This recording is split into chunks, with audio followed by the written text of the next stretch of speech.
Rome, the eternal city, a place of marble and myth, of gods carved into stone and blood spilled in their names. But beneath its streets lies another Rome, silent, endless, and cold. The catacombs stretch for miles under the earth, a labyrinth of the dead carved by trembling hands in candlelight. And somewhere in those tunnels, legend says, a bride was buried alive. They called her Flavia, a noble woman promised to a man who served not the emperor, but the cross. On the day of her wedding, she wore white silk and a crown of olive leaves. By nightfall, she lay beneath the city, her wedding hymns replaced by prayers of the condemned. Was it a ritual, a punishment, or a love story so forbidden that it had to be buried? Historians argue, priests deny, but deep within the catacombs of San Sebastiano, there remains an inscription. Flavia sleeps in God's embrace. Before we descend into her story, into the secrets Rome hid beneath its altars, take a moment to subscribe. Because tonight, we walk with the dead, and one of them still wears her wedding veil. In the year 249 AD, Rome glowed like a dying sun. From the Palatine Hill, the marble dome shimmered with wealth wrung from half the world. The air was heavy with incense, oil, and smoke, the perfume of empire. Senators in crimson-edged togas whispered of gods and politics, while slaves hurried through corridors carrying trays of wine so dark it looked like blood. Above ground, the city celebrated victory and spectacle. Beneath it, in the catacombs, another Rome was breathing. Quieter, trembling, but alive. Flavia Severina had never seen the catacombs. She had only heard of them in her father's warnings. That is where traitors hide, cowards who refuse to bow before the gods of Rome. Her father was a senator, a man who saw religion as policy, and faith as a useful illusion for the masses. But Flavia had her mother's softness, and her mother's secret. When she was 12, her mother had taken her to the river at dawn. The mist hung low, the world hushed. There, hidden among the reeds, a man traced a cross in the air above the water. Her mother had called him a shepherd. Years later, after her mother's sudden death, Flavia remembered that morning like a dream. By the time she turned 19, that dream had a name, Christus. It was dangerous even to whisper it. The Emperor Decius had declared all who refused to offer sacrifice to the old gods enemies of the state. Refusal was treason, and treason, in Rome, was buried. Literally. But love, like faith, does not survive in silence. Flavia met Marcus at a feast, a soldier's son, his face sun-browned from years in the provinces. He spoke with neither fear nor ambition, and when he looked at her, she saw none of the calculation that filled the eyes of other noblemen. In the candlelight, he told her quietly that he followed the way. At first, she thought he meant philosophy. Then he showed her the small symbol stitched inside his tunic, 2 lines intersecting, simple as a wound. For months, they met in secret, in gardens after dusk, in the shadows of temples long abandoned. He spoke of a God who saw all men as equals, a God who wept, who bled, who forgave. She listened as though the words were water after years of thirst. But Rome did not forgive. Rome required sacrifice. When her father arranged her marriage to Gaius Claudian, a pagan noble with wealth and rank, Flavia obeyed, outwardly. The wedding would bind 2 families to power. It would take place during the Feast of Juno, patroness of marriage. The invitations had already been carved into ivory tablets. Yet that same week, Marcus came to her in the night. His face was drawn, his cloak heavy with dust. "They are arresting us," he said. "The meetings, the prayers, the emperor knows." Flavia's heart thudded in her chest. "Then go," she whispered. "Leave Rome," he shook his head. "Our faith is not for fleeing. We have found a place, beneath the Appian Way. The elders will marry us there before God. No one above will ever know." For a long moment, neither spoke. The sounds of the city drifted through the window. The laughter of soldiers, the crackle of torches. Somewhere, a temple bell rang. A wedding above would give her status. A wedding below would give her soul. When she finally answered, Her voice was steady. "Then, beneath the earth, I will be your bride." They chose the date, the eve of her official betrothal. She would wear white, not the silk promised by her father, but a simple linen robe. Marcus would bring the oil lamp, and the priest would bless their union in whispers. As dawn broke on the day before her noble wedding, Flavia looked upon the city from her balcony, its rooftops gilded by sunrise, its streets already filled with priests preparing sacrifices. The smell of burning myrrh rose like a plea to the gods. She thought of the marble temple awaiting her tomorrow, and the stone tombs waiting below. That night, when her family slept, she gathered her veil and slipped out through the garden gate. The moon hung low, pale as bone. 2 figures waited for her near the edge of the Appian Way, Marcus and an old priest carrying a small jar of oil and a cross carved from olive wood. They descended into the earth, down a narrow staircase, the air growing colder, damper, alive with whispers. The flicker of their lamps caught on walls carved with names, prayers, and doves in flight.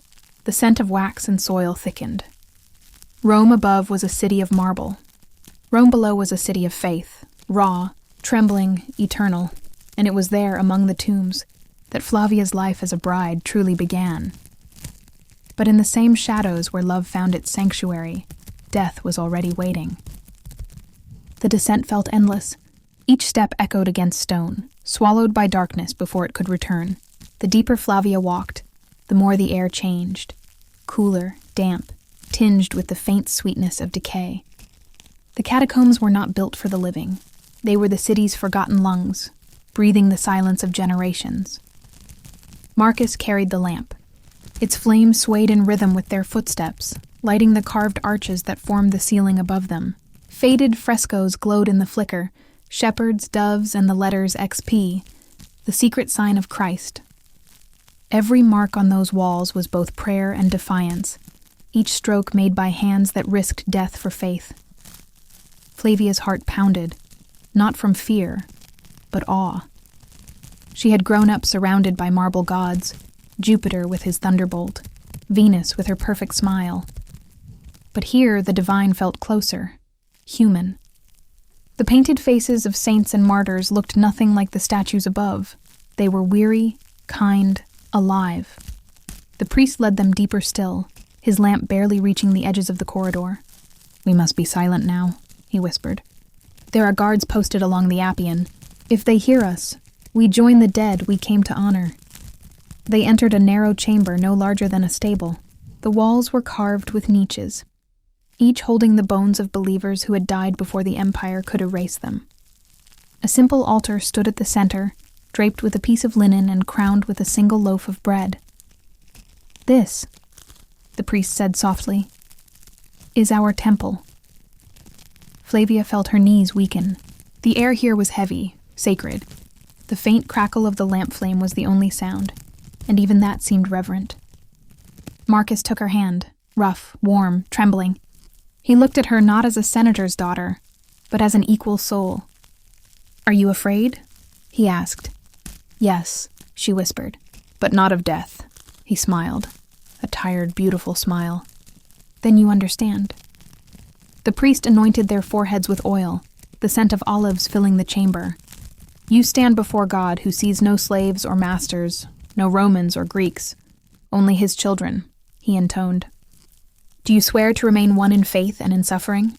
Flavia met Marcus's eyes. "I do." "And do you swear," he asked the man, "to love her as Christ loved the church, even unto death?" Marcus's answer was a whisper and a vow. "I do." The priest joined their hands and spoke the final words. "Then let what is bound in darkness be known in light." He drew the cross in the air. The flame wavered. For an instant, the chamber seemed to hold its breath, the entire underworld pausing to bear witness. And then it was done. No trumpets, no applause. Only the sound of 2 hearts steady in the silence of the dead. Flavia closed her eyes, letting the stillness settle around her. Somewhere in the labyrinth, a drop of water fell, echoing like a tolling bell. She imagined her father's villa above, where slaves were already hanging garlands for the pagan wedding she would never attend. For the first time in her life, she felt free. After the ceremony, the priest broke bread and poured a small cup of wine. They shared it wordlessly. The taste of it, simple, earthly, felt heavier than any feast. It was communion and rebellion in one. When they rose to leave, the priest placed a hand on Flavia's shoulder. "Remember, daughter," he said gently, "faith is not a shield. It is a flame, and all flames attract wind." Outside, the night waited. They emerged from the catacombs into a world washed in moonlight. The fields around the Appian Way were silent except for the distant cries of nightbirds. Rome's walls glimmered faintly on the horizon, serene, unaware of the secret vows exchanged beneath her foundations. Marcus pressed his forehead to hers. "Tomorrow they will ask where you were. What will you tell them?" She smiled faintly. "That I was with God." He brushed a hand along her cheek. "Then pray he keeps you hidden." They parted before dawn. Marcus returned to the safe house where his brethren slept, a bakery owned by a Christian family. Flavia slipped back through her father's garden gate as the sky turned gray. The marble statues seemed to watch her, their faces unreadable. In her room, she removed her veil and pressed it to her chest, the faint scent of lamp smoke and oil still clinging to it. For a moment, she imagined that night would live forever. Two souls bound in a place no emperor could reach. But the empire had eyes everywhere. And the following day, as the first sun hit the city gates, soldiers began their search. The Christians had been seen gathering near the Appian. The baker's house was marked. The guards were ordered to dig, to find the tunnels, to crush the faith spreading like wildfire beneath their feet. The catacombs that had sheltered Flavia would soon become her prison. And the vow she made in darkness was about to be tested by fire.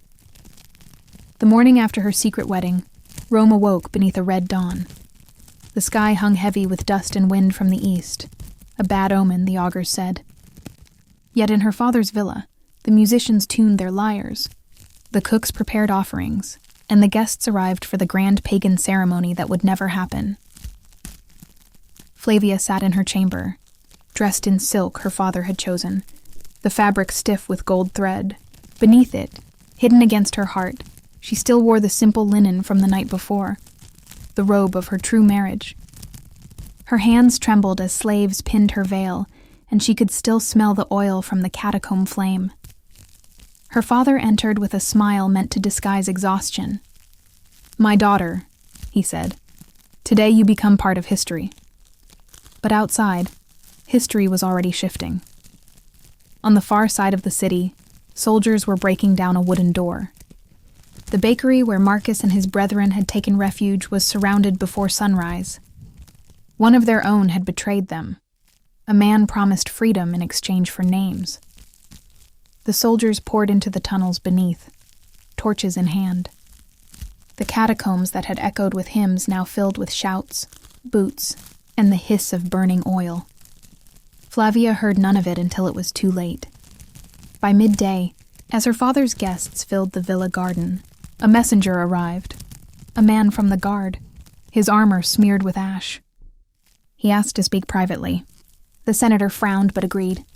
Moments later, his voice broke through the walls like thunder. "Christians? In my house? My daughter?" Flavia froze. The door burst open, her father's face pale with fury. "They say you were seen with them, the heretics, the ones defying the emperor's edict." She tried to speak, but her throat was dry. You have shamed us," he said, trembling with rage. "Do you deny it?" Her silence was answer enough. He turned to the guards at the door. "Take her. Let the priest decide what to do with Rome's newest traitor." They seized her arms before she could move. The silk tore, the pins scattered, her veil fell to the floor. As they dragged her from the room, her father shouted after her, "Better a dead daughter than a faithless one." The streets blurred. Faces gathered at the windows, curious, pitying, indifferent. She was taken not to a temple or tribunal, but to the edge of the Appian Way, where a group of soldiers stood waiting with torches. One of them recognized her, or perhaps pitied her. "The tunnels are cursed," he muttered to his superior. "Let her rot with her kind. That was the verdict. No trial. No name recorded. just a noble woman bound and led beneath the city, to the same catacombs where she had spoken her vows. The air grew colder as they descended. Flavia stumbled, her sandals slick with mud. The torches hissed, throwing monstrous shadows across the walls. She saw the alcoves, the tombs, the carved symbols of her faith. She felt her heart claw against her ribs. In one chamber they stopped. The captain turned to his men. "This is deep enough." The soldiers obeyed. They pushed her inside, their torches lighting the narrow space that smelled of earth and wax. One of them hesitated. "Sir, this is no cell," he said quietly. "It's a tomb." The captain's eyes flicked to Flavia. "Then let her join her god," he signaled to the others. Stones were dragged across the entrance, their grinding echo filling the corridor. The torchlight dimmed to a single sliver, then vanished entirely, and she was alone. The silence pressed against her skull. She called out, first softly, then louder. "Marcus, can you hear me?" Her voice ricocheted off the stone and came back smaller. The air was thick with dust. Her fingers found the wall, rough, cold, wet. She could still smell the faint sweetness of oil, the ghost of last night's vows. She reached for the place where the opening had been, her nails scraping stone until they split. No answer. She sank to her knees. The darkness was absolute, her own breath loud enough to frighten her. Somewhere in the black a drop of water fell, steady, patient, counting. She began to pray. Not for rescue, but for endurance. She whispered the words Marcus had taught her, each one a lifeline in the dark. "Even though I walk through the valley of shadows." Hours passed, or days. She couldn't tell. Her voice grew hoarse. The lamp she had hidden in her robe was long gone. She pressed her cheek to the earth and imagined she could hear the muffled steps of angels passing through the stone. Her thoughts wandered. To her mother, her father, to the feast she would never see. She pictured Marcus, alive or not, and smiled faintly at the memory of his voice. "I am not alone," she whispered. "We are married beneath the earth. God sees." Her breath slowed. The air thinned. When the last drop of oil burned out in her mind's memory, she closed her eyes and let the darkness take its final shape. It was not pain that greeted her, but peace, the peace of surrender, of stillness, of sleep. When the soldiers returned weeks later, sealing the tunnels to prevent escape, one paused at her chamber. He pressed his ear to the wall and thought he heard a sound, faint, melodic, almost like a hymn. He shuddered and stepped back. "Seal it," he said. And with that final stone, the Bride of Rome vanished from history. The catacombs keep their own calendar. Drips mark the hours, salt blooms count the seasons, and dust tallies the years with a patience no empire can rival. Long after the soldiers sealed the corridor where Flavia vanished, Rome changed her emperors the way trees change leaves, violently, then inevitably. Edicts flared and faded. Persecutions burned hot, cooled, and burned again. Above ground, the city marched. Below, the tunnels waited with a composure that made time seem mortal. It was the monks who returned first. Not the proud bishops of basilicas glittering with gold, but hooded men with calloused hands and oil lamps. Men who knew that the church is strongest where it remembers its dead. They came in the dim edges of the 4th century, after Constantine's edict had made the cross legal, after the forbidden gatherings had become processions under sunlight. Guided by half maps and half memory, they opened corridors no soldier had walked since the sequestration, prying loose stones that had been mortared with fear. The air that rushed out was colder than night, and older than grief. They found corridors lined with prayers scratched by fingernails and shards of charcoal. Doves, anchors, fish, the name of Christ disguised as geometry. In one niche, a faded fresco showed a woman raising her hands in the Oran's pose. The silhouette so simple it felt like a breath held forever. A monk with a scholar's carefulness brushed dust from a marble lintel and read an inscription that had survived like a heartbeat. Flavia in pace. Another slab, near a tight bend where lamps guttered, carried something stranger. 2 lines cut into stone, shallow but certain. Flavia dormit in Deo. Flavia sleeps in God. Who had carved it? A grieving husband, spared or returned? A priest who knew where the living had been mistaken for the dead? Or a pilgrim centuries later, stitching rumor into stone because rumor demanded a sanctuary? The monks could not say, but stories are hungry, and this one had already found them. Word traveled up through the churches as easily as lamp smoke clings to vaults. Pilgrims came, at first in handfuls and then in streams, walking the Appian Way with their sandals whitening in its dust, their hands full of candles and questions. They descended with guides who warned them not to wander. The catacombs have more ways of taking a person than burial alone. They asked to see Flavia's corridor, the bride's aisle, as a deacon with a poet's mouth called it. There, by the sealed curve of wall where the mortar changed color, the guides would lift their lamps and speak the tale in the voice reverence gives to rumor, a senator's daughter, a Christian's bride, a tomb confused for a cell, love mistaken for treason, silence for the rest. Some claimed miracles. A woman pressed her ear to the chill stone and swore she heard distant singing, a thread of melody that did not so much travel as bloom inside her skull. A magistrate whose faith had soured after too many verdicts said that when he knelt by the inscription, his cynicism slid from his shoulders like a cloak. He stood light and frightened by the relief. A child, lost for half an hour in a maze that defeats even torchlight, stumbled out by the very niche that carried Flavia's name, her cheeks wet, but her steps unshaken. The monks recorded each tale with the careful skepticism of men who know that God and imagination use many of the same doors. The church hesitated over what to call her. Martyr implied execution by decree, a spectacle within the empire's legal theater. Virgin pledged a narrative pious ears preferred, but it wronged the vow whispered between Flavia and Marcus. Confessor was too pale a word for a girl walled away from air. In the end, the custodians of the catacombs permitted the faithful their title of choice, the eternal bride, and limited the official language to the stone's humility. She sleeps in God. Centuries made the story safer, then made it dangerous again in a different register. During the Gothic Wars, the tunnels sheltered civilians, soldiers, thieves, and relic seekers with equal disinterest. Torches blackened ceilings anew. In Renaissance Rome, when artists and antiquarians plundered the underworld for marble and myth, a few gentlemen with soft shoes and softer consciences bribed guides to chip away souvenirs. A fragment from the bride's slab, a shaving of mortar, a sliver of lamp handle said to have burned on her wedding night. The monks fought back with notices pinned by altars. Non tangere, non frangere, memoriae partite. Do not touch, do not break, spare the memory. Meanwhile, versions multiplied like reflections in a lantern room.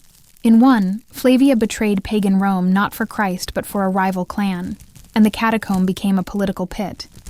In another, she died willingly, choosing burial as a bridal chamber to honor a vow of chastity the world would not respect. A Florentine poet gave her a speech that no stone could hold. A Spanish pilgrim wrote that her veil sometimes trembled in a wind that never moves air. In each telling, the essentials remained: a wedding, a wall, a name, while motives rearranged themselves to fit the teller's creed. Occasionally, the story was challenged outright. A sober archaeologist, tallying niches and epigraphy by candlelight, argued that Flavia was a common name and the inscription proof of burial only. He traced the letters with a gloved finger and insisted they held no romance beyond piety and plaster. The guide beside him did not argue.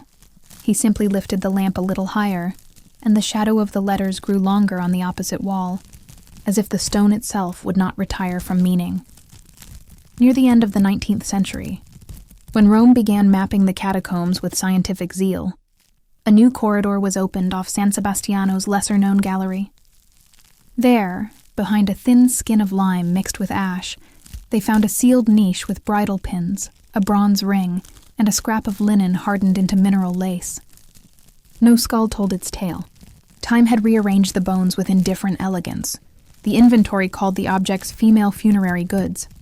The guide, when tourists asked, called them a bride's ornaments. The monks, who had learned diplomacy from centuries of tombs, wrote a single line in the register: objects consonant with the tradition of Flavia, and still the pilgrims came. Students with notebooks, widows with candles, lovers who wanted to believe that vows can outlast breath. They stood in the cool press of earth, while Rome above roared with engines and scooters and gladiator-costume men selling afternoons to cameras. Down here, the air kept a different temperature. Down here, faith and rumor could sit together without complaint. Down here, a girl who had chosen God and love in a century that punished both could keep teaching the same lesson monasteries and empires always forget: that a name, once spoken carefully enough, begins to alter stone. Even the skeptics softened. They would brace a hand against the wall, expecting only damp, and feel a memory meet their palm like a pulse. They would read Flavia Dormit and Deo aloud, stumble over the Latin, then try again until the vowels left their mouths like small lamps being lit. No document could prove the legend to their satisfaction. But proof is a poor architect for meaning. Meaning builds with different materials: persistence, grief, hope, and the stubborn human desire to believe that love, once bound, refuses erasure. And so, in the ledger of Rome's underworld, Flavia remained, half record, half radiance, an inscription that outlived the hand that carved it, a veil the catacomb never claimed as its own. Whether she was one woman or many, whether the stone names a singular tragedy or an emblem of countless sealed doors, the effect is the same. Those who descend return, changed. They climb back into sunlight squinting, protective of breath, suddenly aware of how thin the distance is between a vow and a wall. The legend had done its quiet work. It had turned a sealed corridor into a chapel, a rumor into a rite, and the earth itself into a witness with perfect memory. Centuries passed. Empires turned to dust, popes rose and fell, and the modern city grew above its ghosts. Cars now rumbled where legions once marched, and neon lights burned where torches had once died out. Yet beneath it all, Rome's second skin, its catacombs, remained untouched, like veins of memory running under stone. By the 20th century, the story of Flavia Severina had become part of local folklore. Tour guides told it between factual notes about fresco pigments and burial customs. Nuns whispered her name during vigils for the forgotten dead. Some dismissed her as a myth invented by early monks. Others insisted her chamber existed, sealed, sacred, waiting. Then, in 1933, during routine restoration work beneath the Basilica of San Sebastiano, archaeologists broke through a layer of collapsed tufa and found a hidden gallery. It had been sealed for nearly 1,700 years. The air that escaped was dry, still, and heavy with the scent of dust and oil. Inside, the walls bore faint traces of fresco, a young woman in a veil, her arms raised in the ancient gesture of prayer. Beneath the painting was an inscription, faint but legible: Dormit in pace, Flavia Severina. Next to it, a slab of marble, cracked but intact, sealed a narrow niche. Within were the remains of a woman. Around her neck, fragments of a chain. On her fingers, 2 rings fused by time into one shape. And beside her skull, a bronze oil lamp decorated with doves. The discovery electrified the scholars and the faithful alike. Newspapers called it the Bride of the Catacombs. Archaeologists debated. Some claimed the artifacts fit the burial style of the late 3rd century. Others argued it was simply a coincidence, a burial conflated with legend. But when the restoration team's light touched the inside of the marble slab, they found a single carved word that silenced the argument for a moment. Sponsa. Bride. Even the skeptics hesitated. The chamber was carefully catalogued and resealed, out of respect. The bones were left undisturbed, but the story, now given the faintest glimmer of proof, spread again, whispered in classrooms, recited by priests, and written in countless travel journals. For some, Flavia was proof that faith could outlive persecution. For others, she was the embodiment of love stronger than empire, a woman who defied her father, her gods, and even her death. For historians, she was a reminder that myth often begins as a heartbeat history forgot to count. Modern visitors who descend into the catacombs still ask the same question whispered by the monks centuries ago. Is she real? Guides shrug gently. Real enough to endure, they say. In the cool silence, tourists press close to the barrier where her niche lies beyond reach. The air smells of wax and limestone, but faintly, inexplicably, of flowers, too. Some claim to sense warmth there, a pulse within the stone, as if the walls themselves remember. It is easy to dismiss such feelings as imagination. But the catacombs are built for imagination, for that trembling space where history and faith blur into something larger than proof. Flavia's name has been painted, whispered, sung. Pilgrims still bring white ribbons and lay them at the entrance to her corridor, tokens of brides asking for protection, of widows asking for reunion, of those who believe love in any form is worth dying for. Every year on February 14th, the feast of St. Valentine, another martyr of love, a small group of worshippers gathers in the basilica above her resting place. They light candles, read fragments of her legend, and pray for those who love in secret. No church has ever canonized her. No official saint's day bears her name, but perhaps she never needed that kind of recognition. Saints are remembered in prayers. Flavia is remembered in silence, a silence deeper than devotion, born of stone and breath and patience. Her story, in truth, has never been about miracle or martyrdom. It is about the simplest defiance, choosing love in a world built on obedience, about whispering I do when the world commands silence. And maybe that's why she endures, because in every age, there are people who must love in the dark, who must build their faith in places the powerful cannot reach. For them, Flavia's story is not just a legend, it's a promise that even beneath the weight of empire, beneath centuries of stone, something human can still shine. If you walk the Appian Way at dusk, when the wind moves softly across the cypress trees, you might hear the faintest echo rising from the earth, a voice humming a wedding hymn older than the empire itself. The road breathes with it. The stones remember. The legend says that on certain nights, when the candles burn low and the torches flicker, a single white veil drifts through the catacombs. It does not haunt. It guards. It waits. They call her the Eternal Bride. And whether she was saint, martyr, or myth, one truth remains. Her story did not die in darkness. It lived long enough to be found.